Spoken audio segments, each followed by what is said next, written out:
وہ یہ روایت پڑھ کر سنائی جاتی ہے کہ صحیح بخاری کتاب الفتن کے اندر حدیث نمبر 7048 کہ ابن ابی ملیکہ وہ بیان کرتے ہیں کہ نبی اکرم صلی اللہ علیہ وسلم نے فرمایا میں حوض کوثر پہ ہوں گا اور اپنے پاس آنے والوں کا انتظار کرتا رہوں گا، پھر کچھ لوگوں کو مجھ تک پہنچنے سے پہلے ہی روک دیا جائے گا، تو میں کہوں گا یہ تو میری، سنیں ذرا بات کو، الفاظ ہیں روایت کے اندر، امتی، یہ کیا ہے؟ فَأَقُولُ امتی، میں کہوں گا یہ میری امت ہے، فَيُقَالُ لَا تَدْرِي مَا شَوْفِ عَلَى الْكَهْكَرِيَ، کیا آپ کو نہیں پتا یہ اپنی ایڑیوں کے بل پیچھے پھر گئے تھے؟ بھائی میرے آپ سمجھیں، جب آپ اسے اس جگہ سے پڑھتے ہیں جہاں لفظ اصحابی آتا ہے تو آپ اس کو کتاب الفتن حدیث نمبر 7048 سے کیوں نہیں پڑھ لیتے جہاں اس کی تشریح ہو جاتی ہے کہ اصحابی سے مراد کیا ہے؟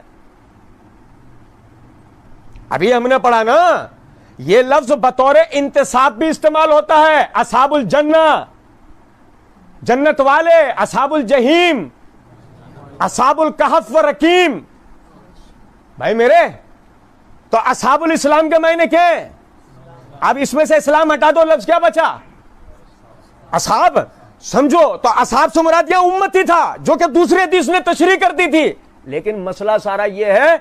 کہ ایک تو آپ ایک سوچے سمجھے مشن کے ساتھ بیٹھ کے لوگوں کو گمراہ کر رہے ہو کہ آپ نے اسی جگہ سے پڑھ کے سنانا ہے جہاں سے آپ، وہی سامری کے دربار میں جو واقعہ ہوا کہ پھینکی رسیاں اور پبلک کو دکھائے سانپ،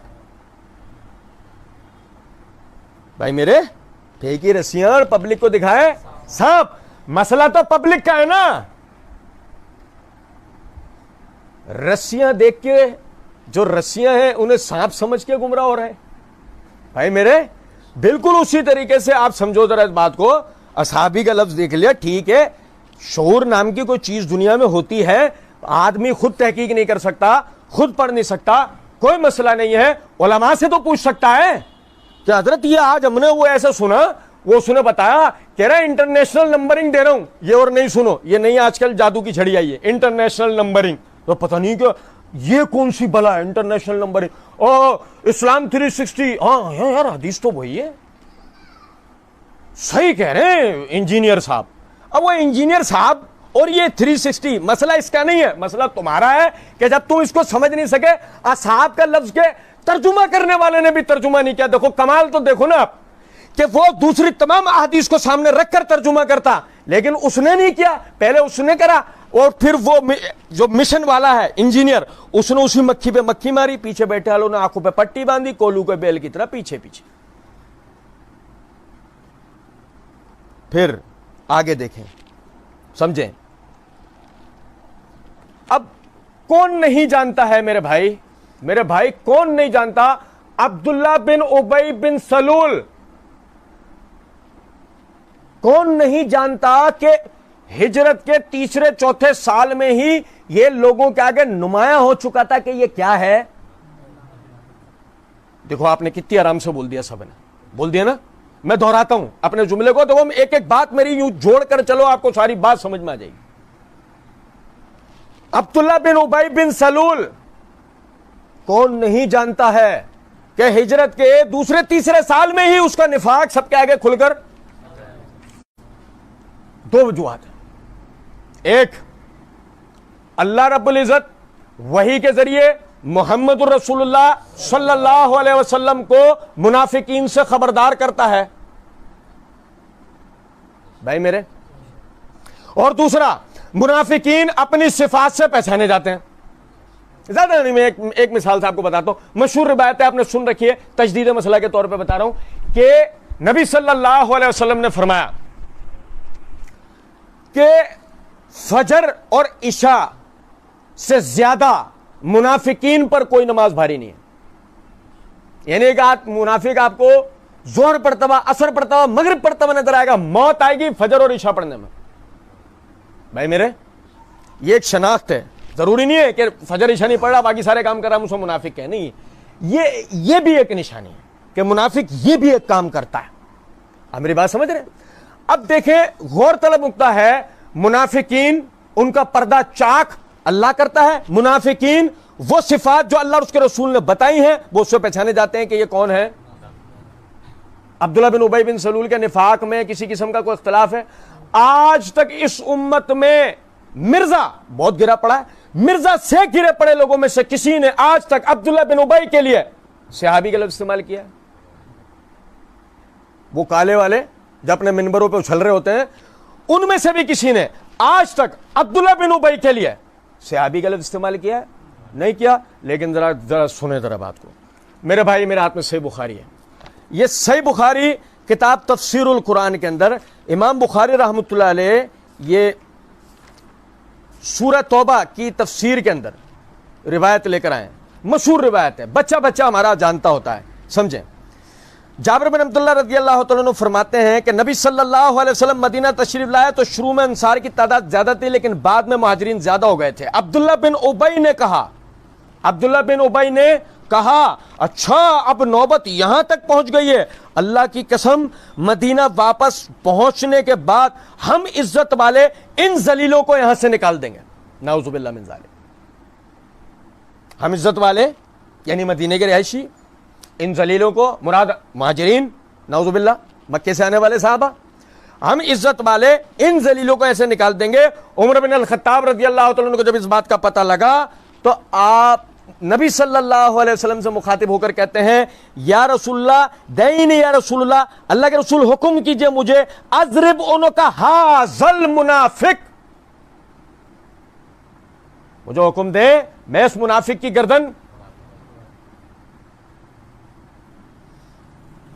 مشہور ہے اس کا منافق ہونا۔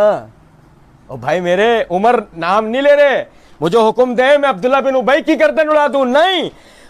مجھے اجازت ہے اضرب عنق ھذل منافق، میں اس منافق کی گردن اڑا دوں۔ اور سنو ذرا بات کو، قال النبی صلی اللہ علیہ وسلم، نبی صلی اللہ علیہ وسلم نے فرمایا دعہ، چھوڑ دے اس کو عمر، لا يتحدث الناس ان محمدا یقتل اصحابہ،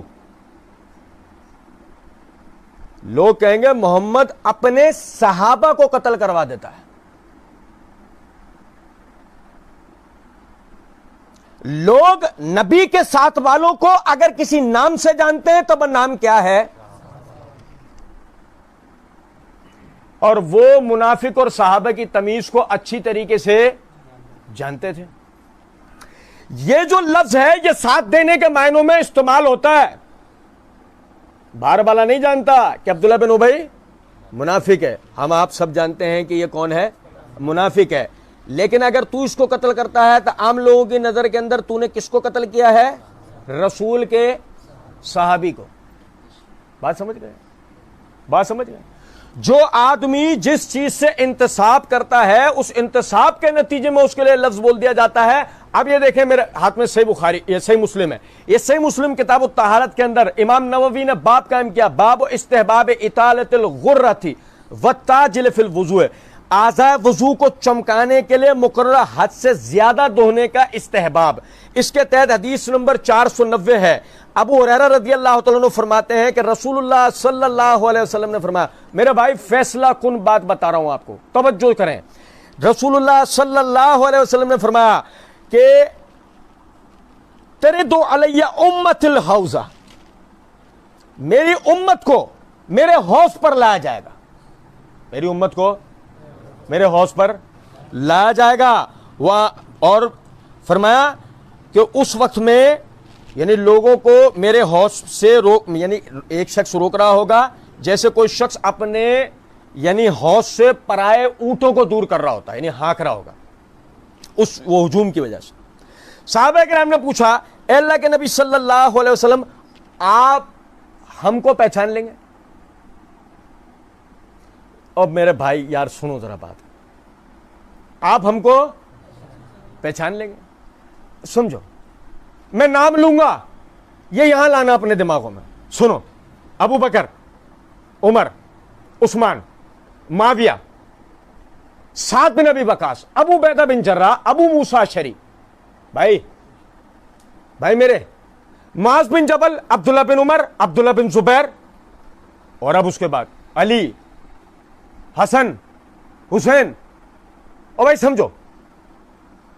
کیا گمان بھی گزر سکتا ہے کہ نبی صلی اللہ علیہ وسلم ان کے چہروں کو فراموش کر پائیں گے؟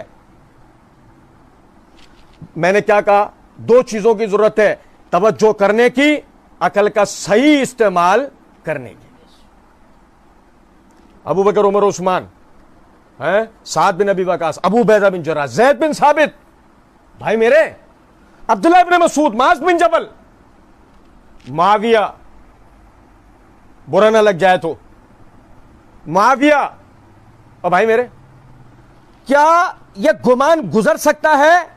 کہ نبی صلی اللہ علیہ وسلم ان کو پہچانیں گے؟ نہیں پہچانیں گے نا، ایسا ہے نہیں؟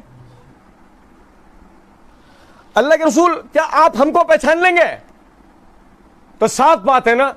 جب کہا یہ جا رہا ہے کہ میری امت کو حوض پہ لایا جائے گا، اور جب صحابی کہہ رہا آپ ہم کو پہچان لیں گے، تو مطلب امت سے ہے نا، صحابہ سے تو نہیں ہے، کیونکہ صحابہ کو تو آپ پہچانتے ہیں، صحابہ کو تو آپ جانتے ہیں۔ آپ نے فرمایا ہاں، چونکہ تمہاری ایک ایسی نشانی ہوگی جو کسی امت میں نہیں ہوگی۔ تم جس وقت میرے پاس حوض پر آؤ گے تو تمہارا چہرہ اور ہاتھ اور پیر آثار وضو کی وجہ سے سفید اور چمک رہے ہوں گے، اور تم میں سے، اب دیکھو سنو ذرا بات کو، پہچان کی نقطہ کیا بتایا کہ جب حوض پہ میری امت کو، تم لوگوں کو جب لایا جائے گا، میری امتیوں کو جب لایا جائے گا، میں پہچانوں گا کیسے؟ ان کے وضو کے اعضاء، ہاتھ، چہرہ، پیر وغیرہ چمک رہے ہوں گے، اس سے میں پہچانوں گا یہ میرے، ورنہ صحابہ کرام کو آپ نہیں جانتے۔ یہ جو میں نے نام لیا، میں نے پتہ یہ نام کیوں لیے، معذرت کے ساتھ سنو، توجہ سے میری بات سنو، میں آپ کو ایسے نام بتا سکتا تھا، ایسے نام لے سکتا تھا جن میں سے خال خال کو شاید آپ جانتے ہوتے، لیکن میں نے یہ نام اس لیے لیے، یہ وہ نام ہے جن کو آج اچھالا جاتا ہے، جن پر آج پروپیگنڈا، سارا پروپیگنڈا کھڑا ہی ان ناموں کے اوپر ہوتا ہے، سارا پروپیگنڈا بلال پہ تو نہیں کھڑا ہوتا، عبداللہ بن ام مکتوم پہ تو نہیں کھڑا ہوتا، طارق بن شہاب پہ تو کھڑا نہیں ہوتا، محمود بن ربیع پہ تو نہیں ہوتا، سارا پروپیگنڈا ان ناموں پہ ہوتا ہے جو نام میں نے آپ کو بتایا۔ اور ایمانداری سے ایک بات بتاؤ کہ رسول اللہ صلی اللہ علیہ وسلم انہیں نہیں پہچانیں گے؟